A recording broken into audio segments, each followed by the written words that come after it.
জয় শ্রী রাধে কৃষ্ণ। শ্রীকৃষ্ণ বার্তা চ্যানেলের পক্ষ থেকে সকল ভক্তকে জানাই ভক্তিপূর্ণ প্রণাম। আমাদের আজকের আলোচনার বিষয় শ্রীমদ্ ভাগবত মহাপুরাণ গ্রন্থের ৫ম অধ্যায়। কৃষ্ণ বিরহে ব্যতীত পাণ্ডবদের পরীক্ষিতের হাতে রাজত্ব অর্পণ ও মহাপ্রস্থান। সুত বললেন, কৃষ্ণ সখা অর্জুন তো আগের থেকেই শ্রীকৃষ্ণের বিরহে কৃষ্ট হচ্ছিলেন। তার উপর রাজা যুধিষ্ঠির তার বিষণ্ণ অবস্থা দেখে এই ব্যাপারে নানা রকম আশঙ্কা প্রকাশ করে একের পর এক প্রশ্ন করতে লাগলেন। শোকে অর্জুনের মুখ হৃদয় শুষ্ক ও চেহারা নিষ্প্রভ হয়েছিল। তিনি সেই ভগবান শ্রীকৃষ্ণের ধ্যানে এমন মগ্ন ছিলেন যে জ্যেষ্ঠ ভ্রাতার কোনো প্রশ্নেরই উত্তর দিতে পারলেন না। রথ চালনায়, দৌত্যকর্ম ইত্যাদি সময়ে শ্রীকৃষ্ণের হিতৈষিতা, অভিন্ন হৃদয়তা এবং প্রেমপূর্ণ ব্যবহার স্মরণ করতে করতে নিজের শোকাবেগ অতি কষ্টে রুদ্ধ করে হাত দিয়ে চোখের জল মুছে বাষ্প গদগদ স্বরে জ্যেষ্ঠ ভ্রাতা যুধিষ্ঠিরকে তিনি বলতে লাগলেন। অর্জুন বললেন, মহারাজ, আমার মামাতো ভাই অথবা অত্যন্ত ঘনিষ্ঠ বন্ধুর রূপ ধারণ করে শ্রীকৃষ্ণ আমাকে বঞ্চনা করেছেন। আমার যে প্রবল পরাক্রম দেখে বড় বড় দেবতারা বিস্মিত হতেন, সেই পরাক্রম শ্রীকৃষ্ণ হরণ করে নিয়েছেন। শরীরের থেকে প্রাণ চলে গেলে যেমন তাকে মৃত বলা হয়, সেই রকমই শ্রীকৃষ্ণের ক্ষণকাল মাত্র বিচ্ছেদেই এই সংসার সৌন্দর্যবিহীন বলে মনে হচ্ছে। তার বলে বলিয়ান হয়ে দ্রুপদ রাজার স্বয়ম্বর সভায় আগত মদনমত্ত রাজাদের তেজ আমি হরণ করেছিলাম। সরাসরি গুঞ্জোজনা করে মৎস্য ভেদ করে দ্রৌপদীকে লাভ করেছিলাম। তার সান্নিধ্য মাত্রে আমি সমস্ত দেবতাগণ সহ ইন্দ্রকে নিজের বাহুবলে পরাজিত করে অগ্নিদেবের তৃপ্তির জন্য খাণ্ডববন অগ্নিকে প্রদান করেছিলাম এবং ময়দানব দ্বারা নির্মিত অলৌকিক শিল্পকলামণ্ডিত সভা লাভ করেছিলাম। সেই সভাতেই রাজসূয় যজ্ঞের সময় নানা স্থান থেকে আগত রাজন্যবৃন্দ আপনাকে নানা উপহার প্রদান করেছিলেন। আপনার কনিষ্ঠ ভ্রাতা 10,000 হাতির সমান বলশালী ভীমসেন তারই বলে মহাবলিয়ান হয়ে সমস্ত রাজাদের মস্তকে পদ অর্পণকারী দাম্ভিক জরাসন্ধকে বধ করেছিলেন। তারপর ভগবান শ্রীকৃষ্ণ সেই সব রাজন্যবর্গকে মুক্ত করেছিলেন। মহাভৈরব যজ্ঞে বলি দেবার জন্য জরাসন্ধ যাদের বন্দি করে রেখেছিল, সেই সব রাজাগণ আপনার যজ্ঞে আপনার জন্য নানা রকম উপহার নিয়ে এসেছিল। মহারানী দ্রৌপদীর রাজসূয়যজ্ঞীয় মহাভিষেকের দ্বারা পবিত্র সুন্দর কেশরাশি দুঃশাসনাদি দুষ্টগণ যখন জনপূর্ণ রাজ্যসভায় স্পর্শ করার স্পর্ধা দেখিয়েছিল, তখন সেই কেশ জাল বিকীর্ণ করে তিনি অশ্রুপ্লাবিত নেত্রে শ্রীকৃষ্ণের চরণে শরণ নিয়েছিলেন। সেই সময়ে ভীমসেন তার সেই ঘোর অপমানের প্রতিশোধ গ্রহণের প্রতিজ্ঞা করে সেই দুষ্টগণের পত্নীদের এমন দশা করে দিয়েছিলেন যে তারা বিধবা হয়ে গেছিল এবং তার ফলে তাদের নিজেদের চুল নিজেদের হাতেই উন্মোচিত করতে হয়েছিল। এইভাবেই ভগবান শরণাগত দ্রৌপদীর অপমানের প্রতিকার করিয়েছিলেন। বনবাসের সময় আমাদের শত্রু দুর্যোধনের ষড়যন্ত্রে 10,000 শিষ্যের সাথে একত্রে ভোজনকারী মহর্ষি দুর্বাসা আমাদের মহা বিপদে ফেলেছিলেন। সেই সংকটেই ভগবান শ্রীকৃষ্ণই দ্রৌপদীর পাকপাত্র সংলগ্ন অবশিষ্ট শাকের একটিমাত্র কণারই ভোগ নিয়ে আমাদের রক্ষা করেছেন। তার এই ভোগ গ্রহণের ফলেই জলে স্নানরত মুনিগণ অনুভব করেছিলেন যে শুধু তারাই নন, ত্রিভুবনে পরিতৃপ্ত হয়ে গেছে। এখানে একটি গল্প বলা হয়েছে। একবার দুর্যোধন মহর্ষি দুর্বাসার খুবই সেবা যত্ন করেছিলেন। এতে প্রসন্ন হয়ে দুর্বাসা দুর্যোধনকে বর চাইতে বললেন। দুর্যোধন মনে মনে ঋষির শাপ দ্বারা পাণ্ডবগণকে ধ্বংস করার এটি সুযোগ ভেবে মুনিকে বললেন, ব্রাহ্মণ, আমাদের বংশে যুধিষ্ঠিরই প্রধান। আপনি আপনার 10,000 শিষ্যসহ তার আতিথ্য গ্রহণ করুন, কিন্তু আপনি দ্রৌপদী ভোজন করার পর সেখানে যাবেন, যাতে তাদের অন্নের অভাবে ক্ষুধার কষ্ট না পেতে হয়। দ্রৌপদীর কাছে সূর্য প্রদত্ত একটি পাত্র ছিল। সেই পাত্রে তৈরি করা খাদ্যবস্তু দ্রৌপদী ভোজন না করা পর্যন্ত ফুরিয়ে যেত না, কিন্তু দ্রৌপদীর খাওয়া হয়ে গেলে সেটি খালি হয়ে যেত। দুর্যোধনের কথা অনুসারে একদিন দুপুরবেলায় দ্রৌপদীর খাওয়া হয়ে গেলে দুর্বাসা তার 10,000 শিষ্যসহ সেখানে এলেন এবং যুধিষ্ঠিরকে বললেন, আমরা নদীতে স্নান করতে যাচ্ছি, আমাদের সকলের খাবার ব্যবস্থা করেন।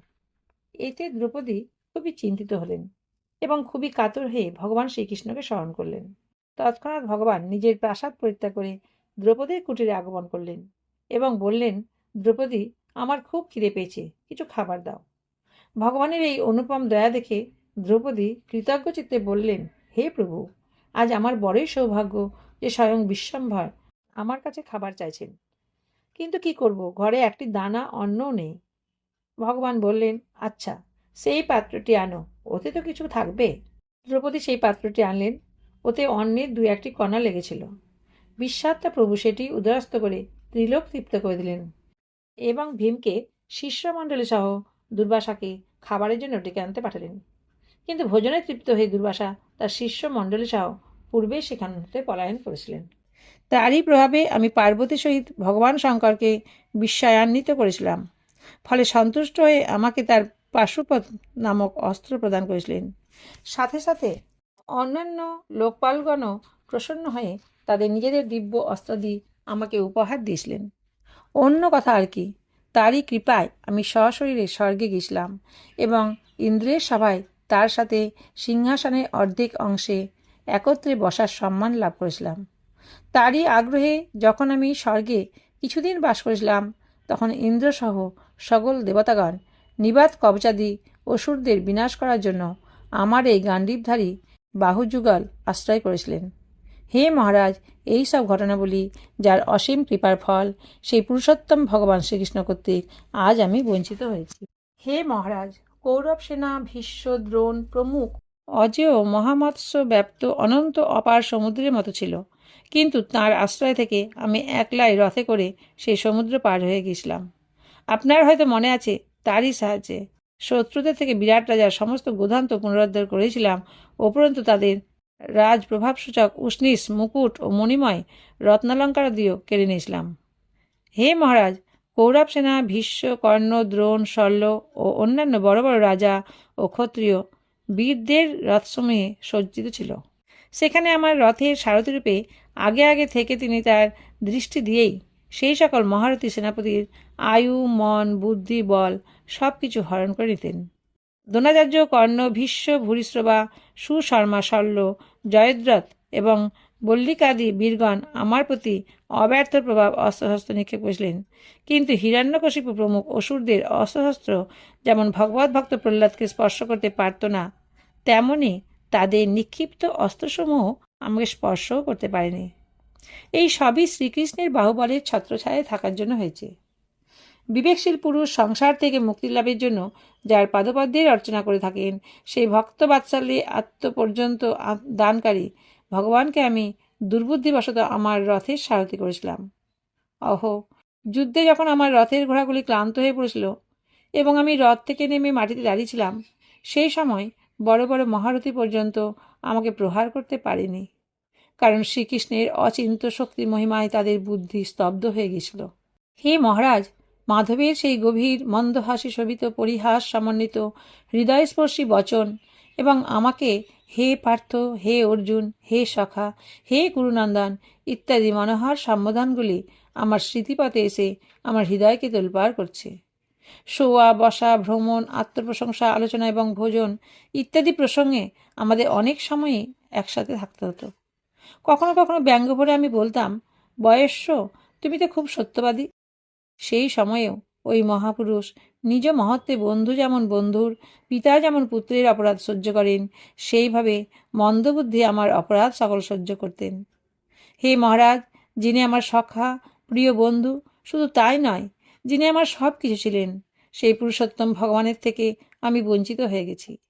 ভগবানের পত্নীদের নিয়ে আমি দ্বারকা থেকে আসছিলাম, কিন্তু রাস্তায় দুর্বৃত্ত গোপগণ কর্তৃক আমি এক অবলা নারীর মতো পরাজিত হলাম এবং তাদের রক্ষা করতে পারলাম না। আমার সেই গান্ডীব ধনু, সেই বাণ, সেই রথ, সেই ঘোড়া আর সেই রথী আমিই অর্জুন, যার কাছে সমস্ত রাজন্যবৃন্দ মাথা নত করে থাকত। শ্রীকৃষ্ণ বিহানে এই সব কিছু এক মুহূর্তে নিষ্ফল হয়ে গেল। যেমনভাবে ভস্মে ঘৃতাহতি, কপটতাপূর্ণ সেবা এবং ঊষর ভূমিতে বীজ বপন ব্যর্থ হয়।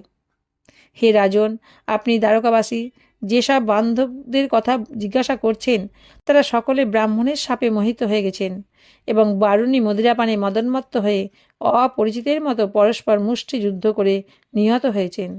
মাত্র 4-5 জনই অবশিষ্ট রয়েছেন। আসলে এসবই সর্বশক্তিমান ভগবানেরই লীলা, যে সংসারে প্রাণীগণ পরস্পরকে যেমন পালন করে তেমনি বিনাশও করে।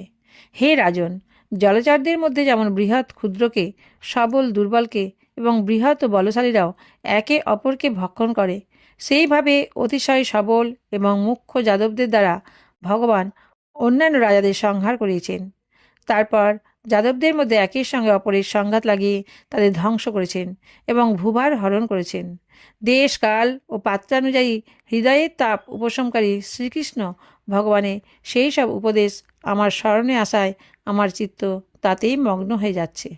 সুত বললেন, এইভাবে অত্যন্ত গভীর অনুরাগের সাথে শ্রীকৃষ্ণের পাদপদ্ম চিন্তা করতে করতে অর্জুনের মন নির্মল ও শান্ত হয়ে গেল। ভগবান শ্রীকৃষ্ণের চরণযুগল অহর্নিশ চিন্তা করতে করতে অর্জুনের ভক্তির বেগ ক্রমশ বাড়তে থাকল এবং সর্ববিধ বুদ্ধিমালিন্য দূরীভূত হল। কুরুক্ষেত্র যুদ্ধের প্রারম্ভে ভগবান শ্রীকৃষ্ণ তাকে যে গীতাজ্ঞান উপদেশ দিলেন, সেই সব উপদেশ কালের ব্যবধানে এবং কর্মের বিস্তারের ফলে চাপা পড়ে গিয়েছিল। আবার সেই সব উপদেশ স্মরণে এসে গেল। ব্রহ্মজ্ঞান লাভের ফলে মায়ার আবরণ দূর হয়ে গেল এবং গুণাতীত অবস্থা লাভ হলো। দৈত্যের সংশয় দূরীভূত হলো। তার সূক্ষ্ম শরীরও বিনষ্ট হয়ে গেল এবং তিনি শোক এবং জন্মমৃত্যুর চক্র থেকে চিরতরে মুক্ত হয়ে গেলেন। ভগবানের স্বধাম গমন এবং যদুবংশ ধ্বংসের বৃত্তান্ত শুনে স্থির চিত্ত যুধিষ্ঠির স্বর্গারোহণের মনস্থ করলেন। কুন্তিও অর্জুনের মুখে যদুবংশ ধ্বংস ও ভগবানের স্বধাম গমনের সংবাদ শুনে অন্যান্য ভক্তি দ্বারা শ্রীকৃষ্ণে চিত্ত সমর্পণ করে সংসার থেকে চিরতরে নিবৃত্ত হলেন। কাঁটা দিয়ে কাঁটা তুলে যেমন দুটো কাঁটায় ফেলে দেওয়া হয়, ভগবান শ্রীকৃষ্ণ লোক দৃষ্টিতে তার যাদব শরীরের মাধ্যমে ভূভার হরণ করলেন। অবশেষে সেই যাদব শরীরও পরিত্যাগ করলেন। ভগবানের দৃষ্টিতে তো ভূভার হরণ ও দেহত্যাগ দুই সমান। নট যেমন একই দেহে অবস্থিত থেকে নানা রূপ ধারণ করে ও ইচ্ছা মতো পরিত্যাগ করে, সেই রকম ভগবান শ্রীকৃষ্ণ এক নিত্য দেহেই বর্তমান থেকে মৎস্যাদি অবতার রূপ ধারণ করেন এবং ইচ্ছা মতো ত্যাগ করেন। তেমনি তিনি যে যাদব শরীর দিয়ে ভূভার হরণ করলেন, সেই দেহ ত্যাগ করে দিলেন। যার নাম গান লীলাদি কাহিনী শুনলে জীবের অখিল বন্ধন মোচন হয়, সেই পবিত্র কীর্তি ভগবান শ্রীকৃষ্ণ যেদিন শ্রীমূর্তিতে এই পৃথিবী ছেড়ে গেলেন, সেই দিন থেকেই মায়াবদ্ধ বিবেক জ্ঞান শূন্য জীবের অনর্থকারী কলিকাল আবির্ভূত হল। কলির আবির্ভাব প্রাজ্ঞ মহারাজ যুধিষ্ঠিরের কাছে গোপন রইল না।